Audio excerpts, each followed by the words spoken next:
Allez-y, mais dites-moi s'il y a quelque chose qui... On peut effacer un morceau là, hein? Non, on va la refaire. Pardon. On coupera. On est bon? Dès qu'il y a un pavillon qui se libère dans le coin, c'est une famille juive qui s'installe. C'est cette chaleur et cette hospitalité qui est pour moi un des symboles de l'Alliance de Pavillon-sous-Bois.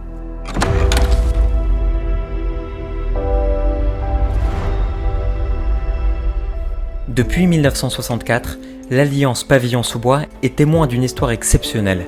Créée pour accueillir les jeunes rapatriés d'Afrique du Nord, notamment d'Algérie, elle a démarré modestement avec une poignée d'élèves.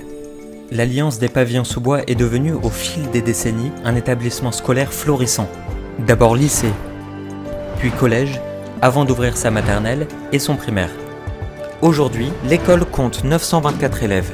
Plus de 2500 bacheliers sont passés par cet établissement et l'aventure continue. Au-delà du paysage éducatif, l'école est un pôle aussi communautaire dans la région. C'est-à-dire que les familles sont venues s'installer autour de l'école aujourd'hui. Moi, j'avais entendu parler de l'Alliance de Pavillon-sous-Bois en 2015, si je ne me trompe pas, quand ils ont été effectivement nommés le premier lycée de France. Et donc, ça avait stimulé effectivement notre souhait, notre envie de déménager. J'ai acheté ma maison en fonction de l'école. Parce que je savais qu'elle devait être là. Et pas ailleurs, pas dans une autre école. C'était l'Alliance des Pavillons, plan final. En tant que parent, quand on doit mettre nos enfants dans une école juive et qu'on veut faire un choix, on n'a pas envie d'aller vers l'inconnu.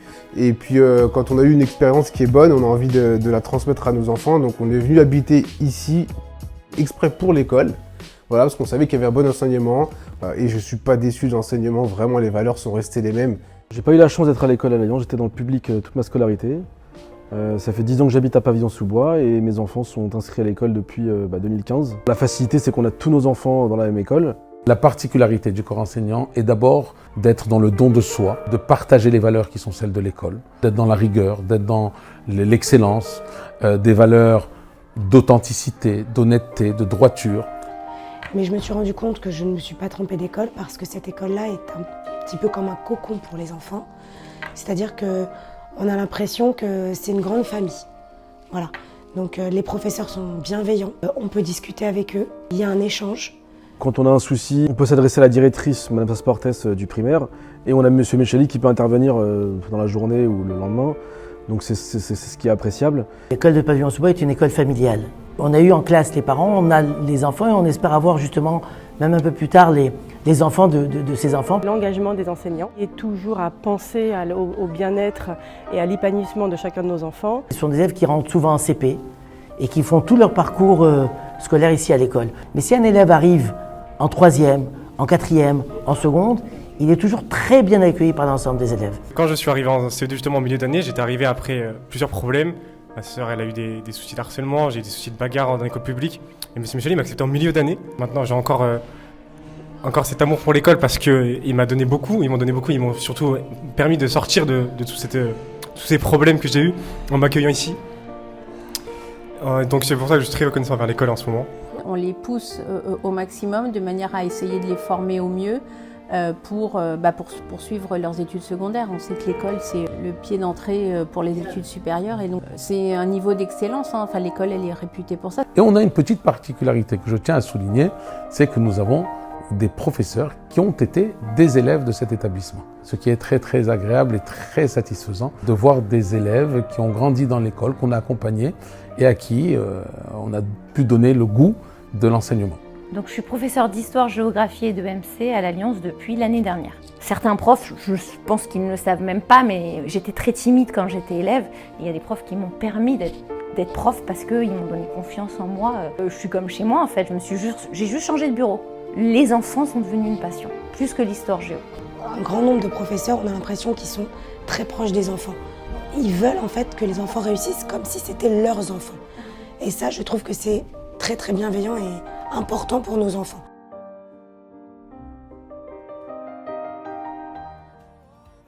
J'ai vraiment tout fait pour que mes enfants soient à l'école juive, c'était obligatoire pour moi. Parce que c'est vrai que c'était pas très simple pour moi de vivre mon judaïsme dans une école publique.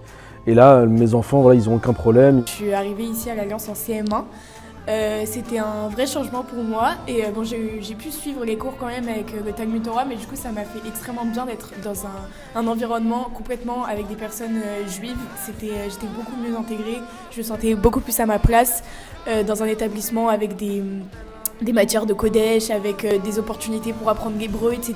Donc vraiment je me suis sentie très épanouie de passer du public au privé. Au niveau judaïsme, les enfants font en sorte qu'on arrive à se rapprocher nous-mêmes de la religion, donc c'est superbe.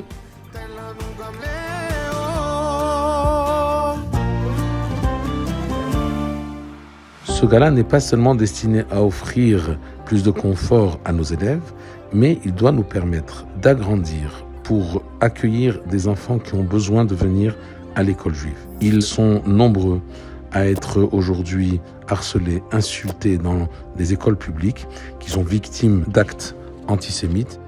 Nous avons une demande croissante d'inscription de la part de familles venant du 93 et pas seulement. C'est la raison pour laquelle 5 lignes sont à disposition de ces familles pour transporter les élèves en toute sécurité. On a juste un petit souci qui démarre là, cette période de l'année, parce qu'il y a énormément de parents de familles qui nous font la demande d'inscrire leurs enfants chez nous. Et là, il va falloir que nous opposions des refus à ces demandes-là. Et pour nous, c'est très problématique. Ce qu'on souhaite aux enfants, c'est de pouvoir étudier de manière sereine, dans un environnement qui ne l'est pas forcément, et dans des infrastructures qui sont neuves et plus adaptées. Aujourd'hui, nous nous trouvons face à une situation où la demande grandit énormément. Ça fait une dizaine d'années que l'école est en progrès constant au niveau des effectifs. Les familles s'installent. C'est la raison pour laquelle j'ai proposé à l'Alliance ce projet d'agrandissement, ce projet d'extension, et qui a tout de suite eu un accueil favorable. Il faudrait développer les locaux, il faudrait qu'on ait une structure dans laquelle il y ait davantage de salles de classe, des salles de motricité, un nouveau réfectoire, parce que celui-ci n'est pas suffisant. Ce projet d'agrandissement, d'extension, va voir un bâtiment qui va être un bâtiment réservé au maternel, un bâtiment qui va être réservé aux élèves du collège et lycée, mais également le clou de ce projet, c'est un gymnase qui permettra aux élèves de rester dans le cadre de l'école et de ne pas être tributaires des installations municipales. Le deuxième bâtiment sera dédié aux arts, la musique, l'art plastique, un foyer pour les élèves dans lequel ils pourront développer leur créativité. Le fait de faire des travaux pour les années à venir, ça permettra aux enfants vraiment déjà de gagner en autonomie, de ne pas dépendre des infrastructures extérieures, etc. Ça fait aussi très longtemps que M. Michel il parle d'agrandir l'école, donc malheureusement je ne serai peut-être pas là pour en profiter, mais en tout cas pour les enfants plus jeunes que nous, ils pourront profiter de plus grands espaces, de plus de choix dans leur orientation. On nous confie les enfants dès leur plus jeune âge, dès l'âge de 2 ans. Et on oublie souvent qu'un des premiers objectifs, l'objectif principal, c'est de faire en sorte qu'ils aiment l'école, qu'ils soient bien à l'école. Donc on a besoin qu'ils soient épanouis, on a besoin qu'ils aient de l'espace, on a besoin de les accompagner. C'est tout à fait normal de soutenir l'école où vont ces enfants. Et puis aussi de soutenir l'école qui nous a élevés. J'émets les vœux que ce projet puisse voir le jour et puis que surtout, il puisse y avoir une grande hatzlacha pour tous nos élèves. Soutenez l'école, soutenez l'Alliance des pavillons sous bois dans son projet d'agrandissement. On a besoin de vous.